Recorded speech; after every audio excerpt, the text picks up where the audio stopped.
Hey everybody, and welcome to Slow City Church at home, online, wherever you are. My name is Brent. I'm humbled to be the lead pastor here. This is a place, a collection of people that desires to live the way of Jesus and bring hope to everyone. And by everyone, we mean everyone. This is a place where everyone's welcome, where we can bring who we are, what we're up against, what we've been through, and we can find hope in Jesus, a relationship with Jesus.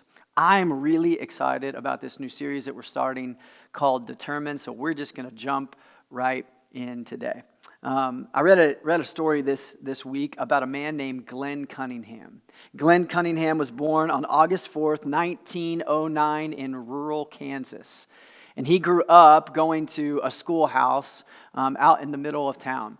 And he had a responsibility with his older brother Floyd to get to school, to get to the schoolhouse before his other classmates, before the teachers, to start a fire in the wood-burning stove. This is a time with no electricity, no thermostat that you could just turn on the heater. The heat had to be created. And so he and his brother would every day get to school early and start a fire in the wood-burning stove. One day, tragedy struck. The fire escaped the stove and consumed the schoolhouse. Tragically, Glenn's older Floyd, at 13 years old, couldn't find a way out and lost his life. But somehow, some way, Glenn, who was 8 years old at the time, managed to crawl to safety, managed to escape. When his friends, his classmates showed up, they were horrified to find Glenn unconscious and badly burned. They went and they got the town doctor who came and were managed to bring him to a place where he was stable. But the days that followed were horrifyingly painful. The doctors talked with his parents and said, we think that the best thing to do is to amputate Glenn's legs. He's lost all of his flesh from his knees through his toes. He's encountered severe damage to one of his feet. We're convinced that infection's going to set in, and we're convinced he's never going to walk again.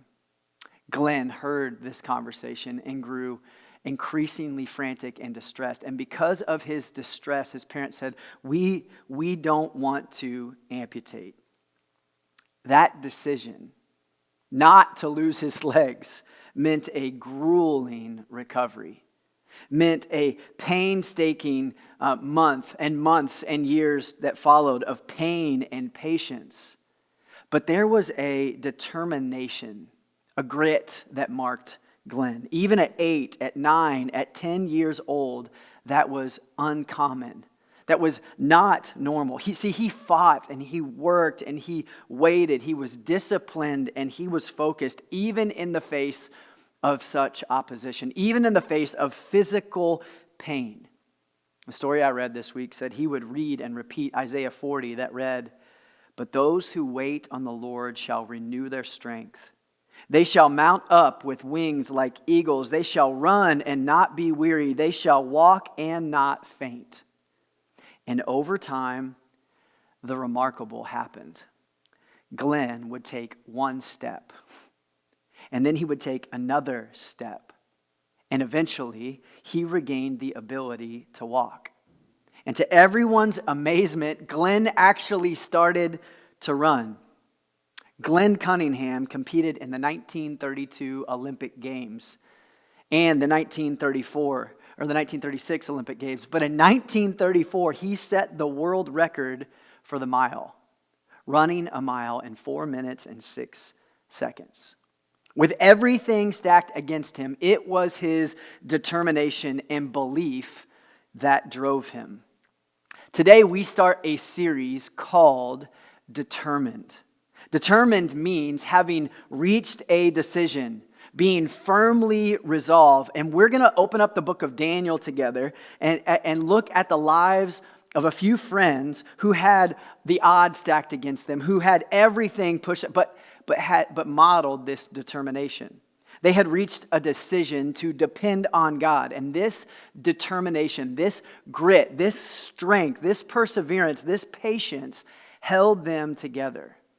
And it's my hope that you and I, wherever we're at in our life, with whatever is up against us, would be challenged throughout this series, that we would collectively be encouraged as we open up the book of Daniel, and that you and I would become determined, that you and I could maybe see the remarkable happen in our life, one step, two step, to maybe run in our life, because life takes determination, doesn't it?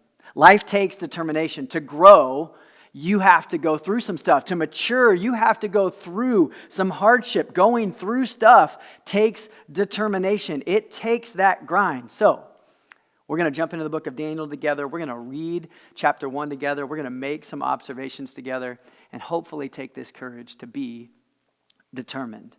Daniel chapter 1, verse 1. We're going to pick up here. We're going to read what's happening.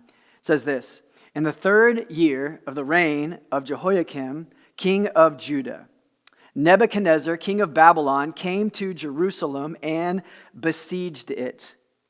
And the Lord delivered Jehoiakim, king of Judah, into his hand, along with some of the articles from the temple of God. These he carried off to the temple of his God in Babylon and put it in the treasure house of his God. Here's what's happening here. Nebuchadnezzar is king of Babylon, and he makes a decision to besiege Jerusalem. Babylon was a place, was a picture of great wealth and culture, power and strength, with immaculate buildings and structures, gold and bronze. It was a place of comfort.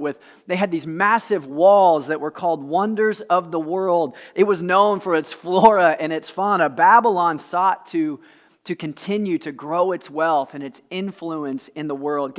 Babylon wanted, under Nebuchadnezzar's reign, to extend their walls, to grow their kingdom, to extend their influence. And Nebuchadnezzar was this egomaniac king who at around 600 BC decides he wants to make a name for Babylon and himself. He wants to become more famous. He wants to become more influential. And so the first thing that he does is he sets off on I'm going to take that tour. He sets off for Jerusalem, and he sacks it. He overwhelms it easily. And the first thing that Nebuchadnezzar does when he takes over Jerusalem is he walks into the temple of the God of Israel. And he takes these sacred articles, these sacred artifacts out of the temple in Jerusalem and walks them back to Babylon and puts them in the temple to his God. What's he saying here? My God, my ways, my lifestyle, the things that I care about, the things that we know are more powerful and are better and bigger than your God. Babylon is seeking to take their belief.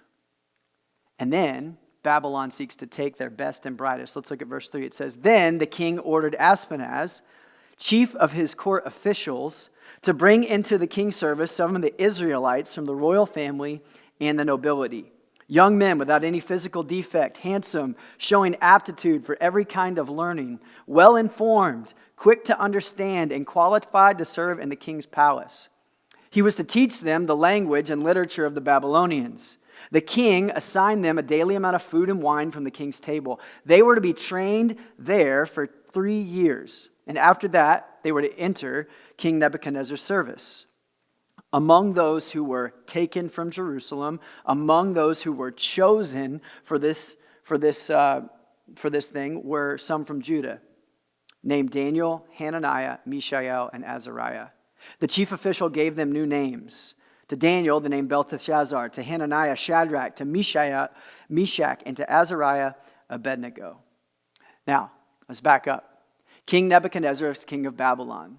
Jerusalem and the temple is the centerpiece of Judaism, of following in the way of the God of Israel. There's a temple set up, and Nebuchadnezzar walks right into the temple and says, my God's better than your God. I'm taking things from your temple. I'm putting them here. And not only that, I am here to take your best and your brightest. And I'm going to take these young men without any physical defect who show wisdom and who have this strong stature, and I'm going to take them and I'm going to put them into this process, to bring them under, not the service of your king, your God, your Lord, but under my service, to make them ready and equipped to serve me. And out of those young men, probably 13 to 17 years old, who were taken captive and taken off to Babylon in a faraway place, were Daniel, Hananiah, Mishael, and Azariah.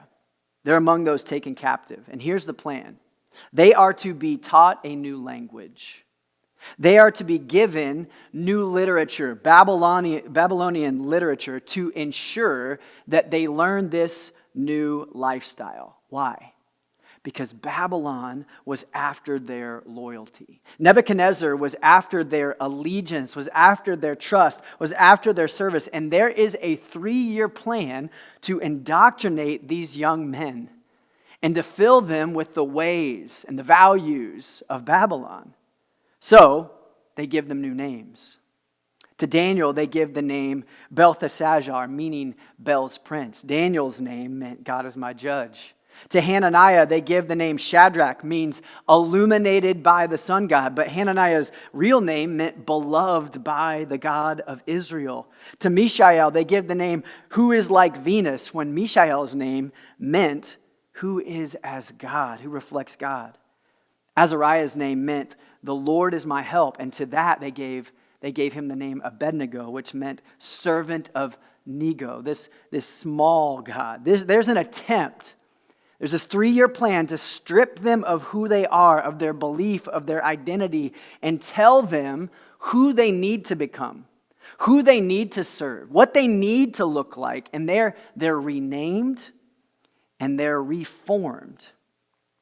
See, when you enter the service of the king of Babylon, they were renamed, they were taught new literature, they were taught a new lifestyle because they were after, but they were also castrated. Most young men who enter the king's service were castrated. That's why we don't hear of Daniel's lineage beyond this. Get this, new language, new literature, new lifestyle to gain their loyalty. They are renamed, they are indoctrinated, they are castrated so that they could be enlisted in the king's service. Can you imagine? You're at home, you're with your family, everything is good, you have your traditions, you have your things, you have your worship, you have the thing that holds you together, and all of a sudden the ground shakes beneath your feet. And before you know it, you are picked up and you are drug off to a different place. You are given a new name. Your body is mutilated. You are fed new food. You are fed new literature. You are fed a new way, and you are forced into this. And you're going, what in the world is going on? What do you do? What do you do when that happens? Where do you go when that happens internally? Can you imagine what Daniel and his friends are experiencing here? This isn't just some far-off fairy tale story. This is a real time and a real place. How do you respond when something like this happens, or when something relatively close to this happens? See, you and I don't know that level of oppression or slavery where we are picked up from our home and taken off to a faraway land, but you and I know some pressures. How do you act when there's all this stuff, all this pressure, when things are messed up in your world and there's all these oppositional forces pressing in on you? What is your response? Historically, we have seen this tendency when things besiege us, when things are forced upon us. There's this tendency historically to, number 1, isolate, number 2, instigate, or number 3, participate. See, we have this tendency to isolate, to protect ourselves, to just find our tribes and our people and keep every other threat and every other thing far away. We create our Christian clubs and our Christian programs and our subcultures and our radio stations, and some of that stuff's fine and good, but we have this tendency to isolate and to bubble off and to keep them far away from me, and my people will just stay really close. Or number 2, we instigate. We have a threat. We've been besieged. We've been attacked. There's this different culture. There's this different way that's up against us. And so we instigate. We pick fights. We create culture wars. We scream and we rant and we try and win arguments. And what does that get us? This instigation. Or number 3, we participate. What I mean by this is that we give in. We either isolate, number 2, we instigate, or 3, We just participate. We go, you know what? It's too hard.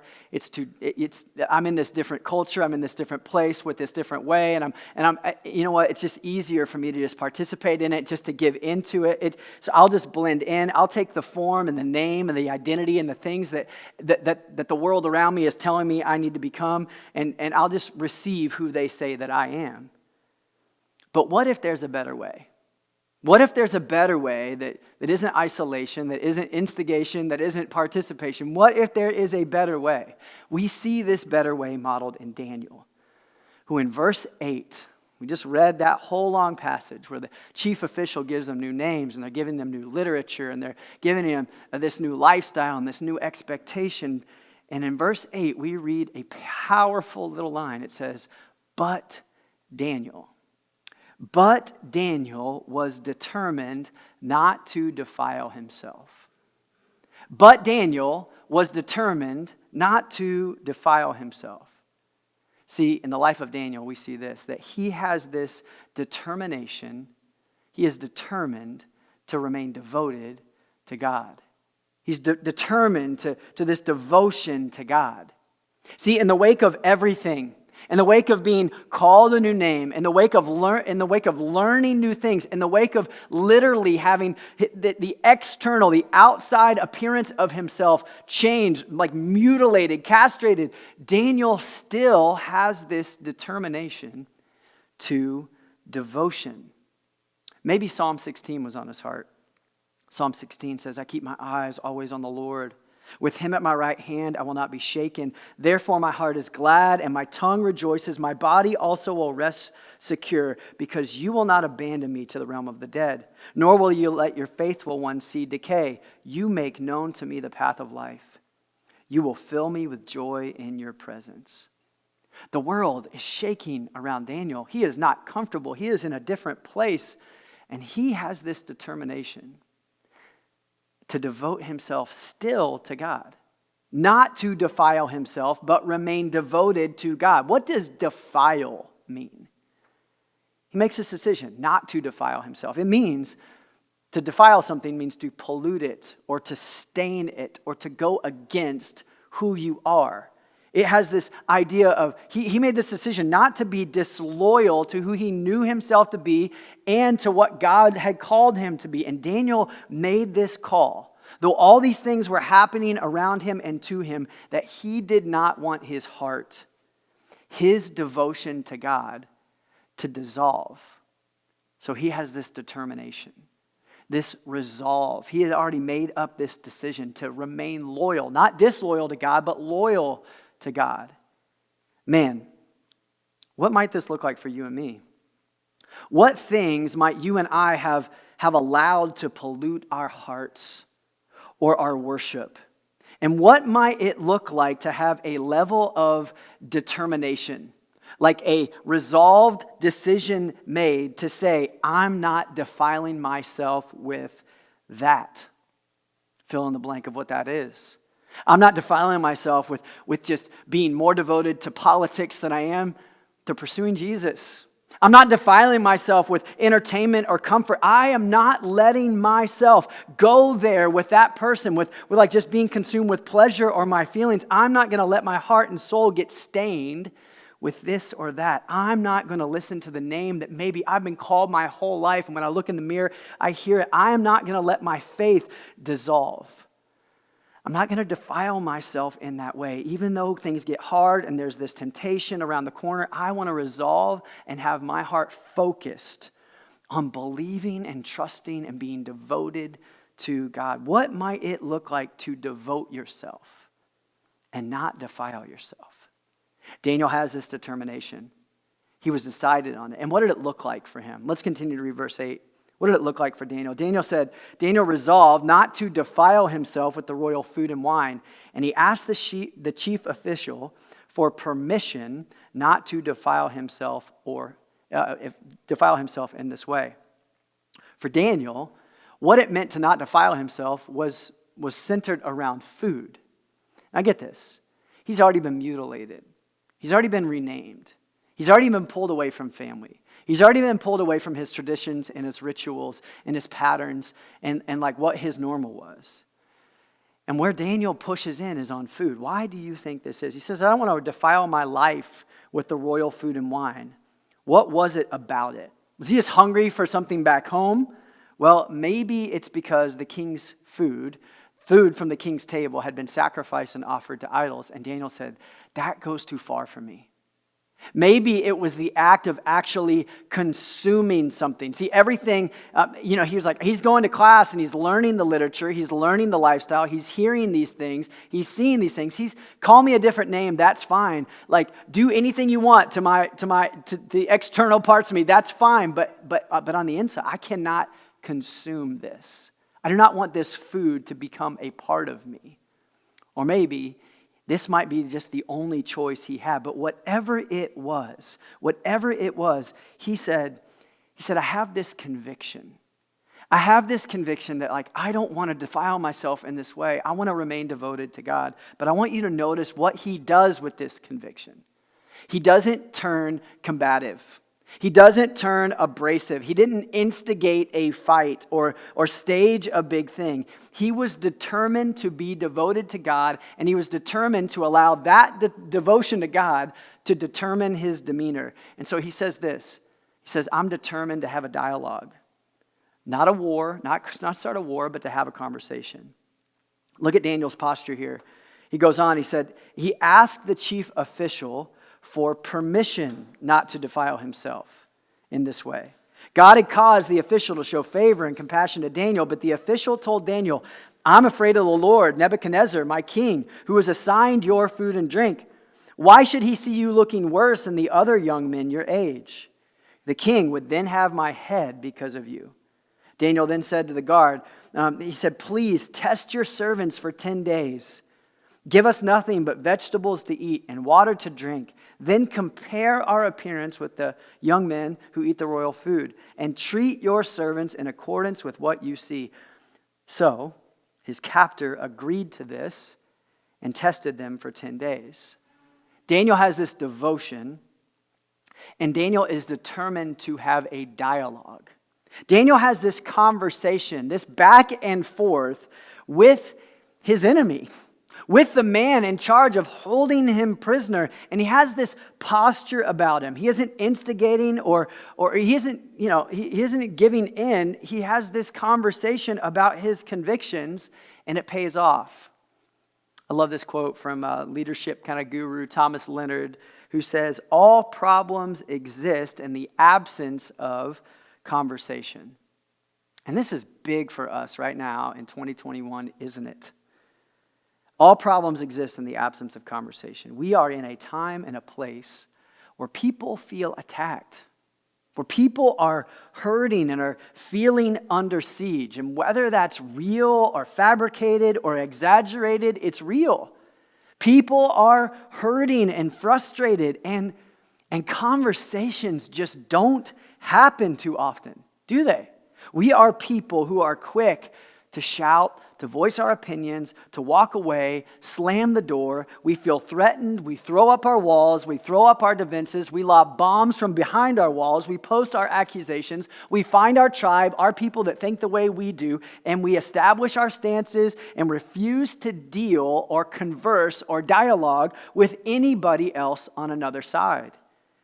And we culturally lack the ability to have a conversation, and all problems exist in the absence of dialogue, in the absence of conversation. But Daniel had determined a different way.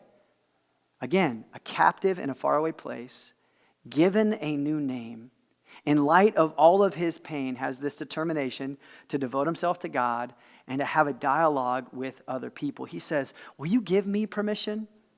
He has this demeanor about him that says, will you give me this permission? Will you test me in this matter? See this. Daniel's determined devotion to God also determined his demeanor towards his captors. Daniel's resolved reliance on God also led him to respond to even his enemies in a way that was unique, that caused his captor to have compassion and mercy and show favor to him. See, he treated people out of his trust in the Lord. Don't miss this. Your devotion to God determines your demeanor. Your devotion to God determines your demeanor.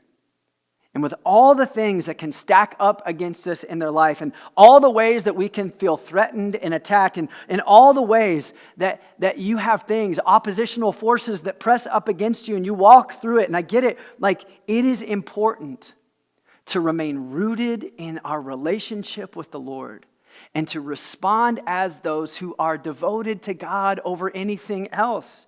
This is big all throughout Scripture. In the New Testament, Paul writes in Romans 12, as far as it depends on you, live at peace with everyone.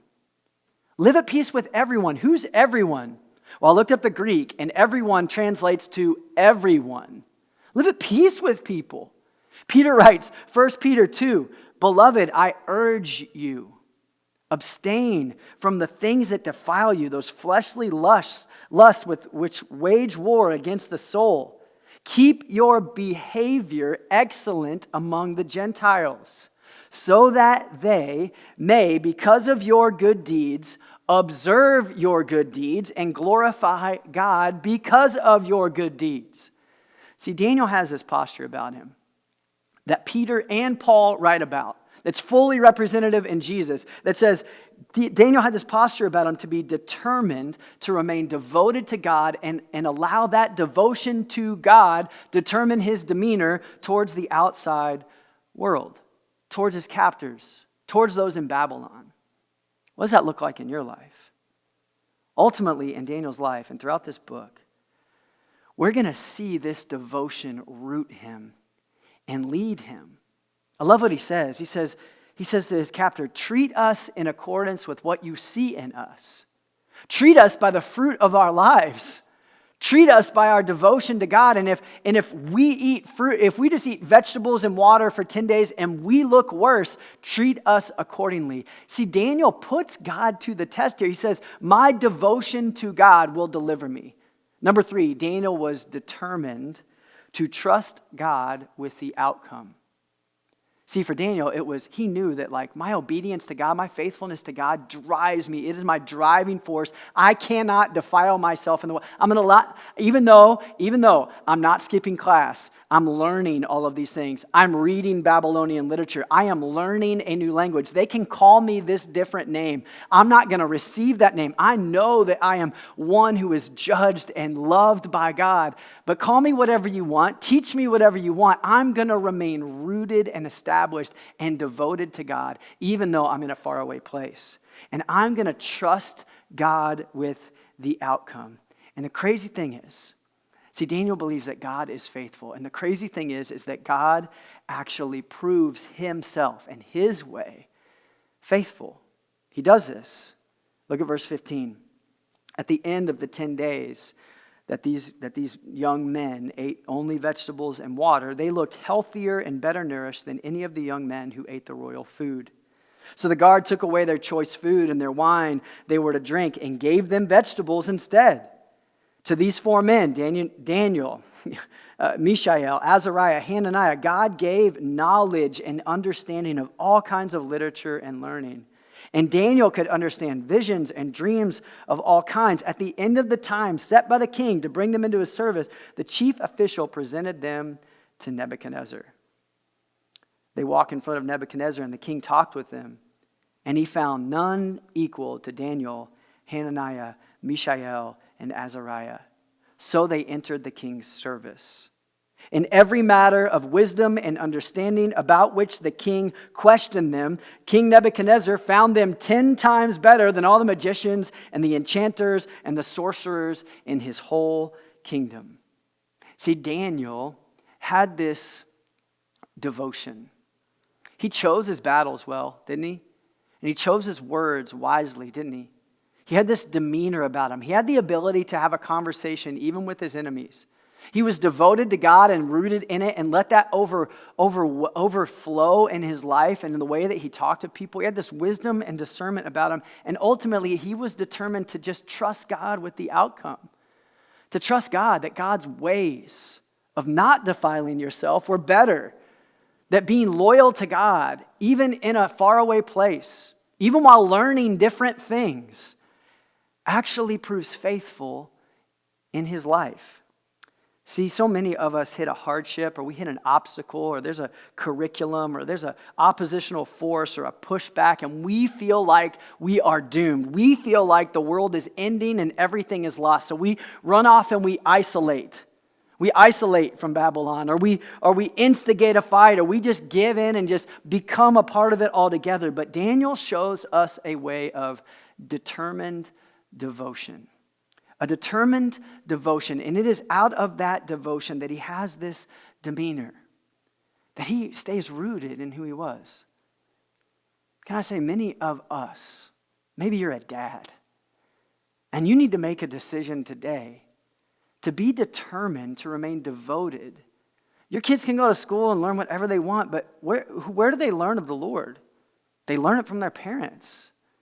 Maybe for you, you're on campus and you're inundated with all these different ideas and philosophies, and it's good to learn differences. It's good to be diverse in your learning and to learn different ways. But maybe you need to make a decision to say, like, I want to be devoted to God in this. I'm not railing against the culture. I am holding on to the culture that God has given me, to trust him with the outcome, to not defile myself, to not blame or blow up everything else around my life that doesn't fit what I think it needs to look like, but to hold on to that and lead other people in my life to see that too. Now, I'm not sure if you saw the news this past week of the 17 missionaries who had been kidnapped in Haiti, or who are kidnapped and being held right now in Haiti. 5 of them kids. I reached out to a good friend and a pastor who was on the ground. Idri was born, comes from a long line of Haitians. He is a Haitian man. He does not have the ability to travel outside of Haiti, but Idri is a pastor, and I said, brother, tell me what's going on. And he said, it is terrible. The situation in Haiti is getting worse. He said, the government has failed us. There is little food or water. We are nervous to be out of our homes. And he said, pray for us. He said, I thought about running to America, but the Lord has called me by name to this mission, to trust him and to bring the goodness of God to my brothers and sisters in Haiti, no matter what comes. And then he shared this with me, Jeremiah 29:7. He said, for the prophet said, seek the peace and prosperity of the city to which you have been carried into exile. He said, I am determined to worship the Lord and see all things made new in Haiti. I want to seek the prosperity of this place. And Idri reminds me of Daniel. Idri reminds me of Daniel, who knew who he was and who God was. He didn't care or expect the society to change for him. But he didn't care what happened to him. He wasn't angry at everyone, but gracious, and he was determined to rely on God more than anything else. May we be determined in the same way. Maybe today you make a decision that no matter what stacks up against you, that no matter how much you feel threatened or under attack or under siege, and no matter what happens to us circumstantially, maybe even happens to you physically, that we would be determined in our devotion to God. That we would be determined to not defile ourselves or pollute our hearts and our souls and our minds with the things that might pull us away from God, and that we would trust God with the outcome. We would trust God with the outcome, because God is the God who is able to deliver you. God is the God that can hold you together and keep you strong and safe. He is a refuge. God is able. May we remain rooted and determined in this devotion. God, you are good and you are faithful. God, we trust you. We trust you when life seems like it's all up in the air, and when there's all these culture wars flying around us, and there's politics, and there's positions, and there's stances, and there's parties, and there's teams, and there's tribes, and there's all of these things that seek to rename us and identify us and pull us away. May we be rooted in who you say that we are. So that no matter what we're called or what's done to us or how someone wants to identify us, we identify ourselves as known and loved and reliant on you. God, give us that determination so that we can take the next step and the next step and one day run. We love you. It's in Jesus' name. Amen.